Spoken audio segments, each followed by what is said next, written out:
الحمدللہ وکفا والصلاة والسلام علی سید الرسل وخاتم الانبیاء اما بعد اعوذ باللہ من الشیطان الرجیم بسم اللہ الرحمن الرحیم۔ معزز سامعین و حاضرین و ناظرین، آج آپ سورہ توبہ کی آیت نمبر 120 سے ترجمہ اور مختصر تفسیر سماعت کریں گے۔ اس آیت کے اندر اللہ تعالیٰ نے غزوہ تبوک میں شریک نہ ہونے والوں کی وجہ بیان کی ہے کہ وہ کس وجہ سے غزوے میں شریک نہ ہوئے۔ فرمایا ما کان لأہل المدینۃ ومن حولہم من الاعراب ان یتخلفوا عن رسول اللہ ولا یرغبوا بانفسہم عن نفسہ۔ اہل مدینہ اور ان کے ارد گرد رہنے والے دیہاتیوں کے لیے یہ مناسب نہیں تھا کہ وہ اللہ کے رسول سے پیچھے بیٹھے رہیں، اور نہ یہ کہ ان کی جان سے زیادہ اپنی جانوں کو عزیز سمجھے۔ یعنی پہلی بات تو اللہ پاک نے انہیں شرم دلائی کہ یہ ان کے لیے بالکل مناسب نہیں تھا کہ وہ اللہ کے رسول سے پیچھے بیٹھے رہیں اور اپنی جانوں کو زیادہ عزیز سمجھیں اللہ کے رسول کی جان سے۔ اور انہوں نے یہ کیوں کیا؟ فرمایا ذالک بانہم لا یصیبہم ظمأ ولا نصب ولا مخمصۃ فی سبیل اللہ ولا یطؤون موطئا یغیظ الکفار ولا ینالون من عدو نیلا الا کتب لهم به عمل صالح۔ فرمایا یہ اس لیے ہے کہ وہ اللہ کے راستے میں جو انہیں پیاس لگتی ہے، تکلیف یا بھوک پہنچتی ہے، تو وہ اس لیے نہیں گئے کہ ہمیں اس تکلیف اور پیاس اور بھوک ہمیں برداشت نہ کرنی پڑے۔ اور کفار سے چونکہ ان کا یارانہ تھا منافقین کا، تو فرمایا گیا کہ جہاں کفار کو غصہ دلانے والی جگہ ہے وہاں ہم قدم نہ رکھیں۔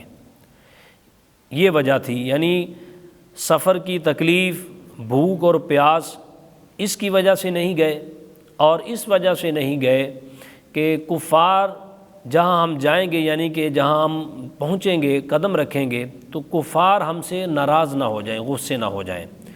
اور فرمایا ولا ینالون من عدو نیلا، کہ اور دشمن سے کچھ حاصل نہ کریں، کیونکہ جو مال غنیمت، جو چیزیں غزوے کے بعد، جنگ کے بعد جو غنیمت کے طور پر مسلمان حاصل کرتے ہیں تو ہم وہ نہ حاصل کریں، کیونکہ وہ کفار ہمارے دوست ہیں۔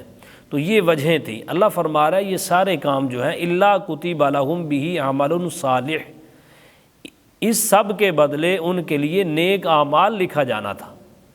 یعنی اللہ کے راستے میں بندہ حرکت کرے، کوئی کام کرے، تھوڑی سی اسٹرگل بھی کرے، تو اس کا اجر اللہ تعالیٰ لکھتا ہے عمل صالح کے طور پر۔ ان اللہ لا یضیع اجر المحسنین، بے شک اللہ نیکی کرنے والوں کے اجر کو ضائع نہیں کرتا۔ یعنی اللہ تعالیٰ کے راستے میں کوئی بندہ تھوڑی سی بھی محنت کرے گا، تھوڑی سی مشقت برداشت کرے گا، تو اللہ تعالیٰ اس کے اس اجر کو ضائع نہیں کرے گا، اس نیکی کو ضائع نہیں کرے گا۔ اللہ فرماتا ہے کہ کتب لہم بہ عمل صالح، ہم صالح عمل کے طور پر اس کو نوٹ کر لیتے ہیں۔ ولا ينفقون نفقة صغيرة ولا كبيرة ولا يقطعون واديا الا كتب لهم ليجزيهم الله احسن ما كانوا يعملون۔ اور جو کچھ تھوڑا اور زیادہ خرچ کرتے ہیں، ان کی بات ہے جنہوں نے خرچ کیا، فرمایا جو زیادہ خرچ کرتے ہیں یا تھوڑا خرچ کرتے ہیں، اور جو وادی وہ طے کرتے ہیں، یعنی جو راستہ وہ طے کرتے ہیں، سب ان کے لیے لکھا جاتا ہے تاکہ بدلہ عطا کیا جائے انہیں، یعنی ان کے کاموں کا اللہ تعالیٰ بہترین اجر عطا فرمائے۔ اور اللہ تعالیٰ احسن ما کانوا یعملون، اللہ ان کے بہتر کاموں کا انہیں بدلہ عطا فرمائے گا۔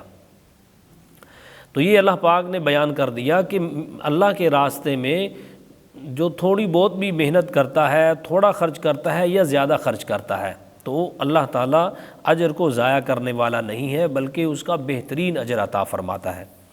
اگلی آیت کے اندر علم دین حاصل کرنے کا حکم دیا گیا ہے، اور یہاں اس آیت کے اندر فقہاء کو اس آیت کی تائید حاصل ہے کہ جو فقہاء دین کی فقاہت حاصل کرنے کے لیے محنت کرتے ہیں، تو اس آیت سے استدلال کیا جا سکتا ہے۔ اللہ تعالیٰ فرماتا ہے وَمَا كَانَ الْمُؤْمِنُونَ لِيَنْفِرُوا كَافَّةً، اور مسلمانوں سے یہ تو ہو نہیں سکتا کہ سب کے سب نکل جائیں۔ فلولا نفر من کل فرقۃ منہم طائفۃ لیتفقہوا فی الدین، تو ان میں ہر گروہ میں سے ایک جماعت کیوں نہیں نکل جاتی تاکہ وہ دین کی فقاہت کو حاصل کریں، دین کی سمجھ بوجھ حاصل کریں۔ وَلْيُنذِرُوا قَوْمَهُمْ إِذَا رَجَعُوا إِلَيْهِمْ لَعَلَّهُمْ يَحْذَرُونَ، اور جب ان کی طرف واپس آئیں تو وہ انہیں ڈرائیں تاکہ یہ ڈر جائیں۔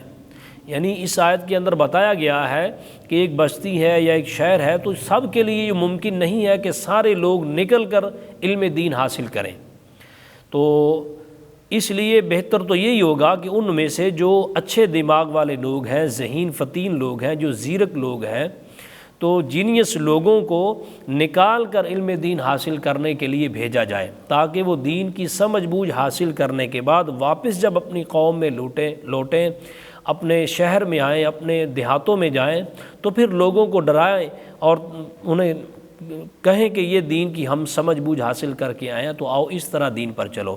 تو یہ کام جو ہے اللہ تعالیٰ فرماتا ہے کہ ہر کسی کے بس کی بات نہیں ہے، تو ہر گروہ میں سے ایک ایسی جماعت ہونی چاہیے۔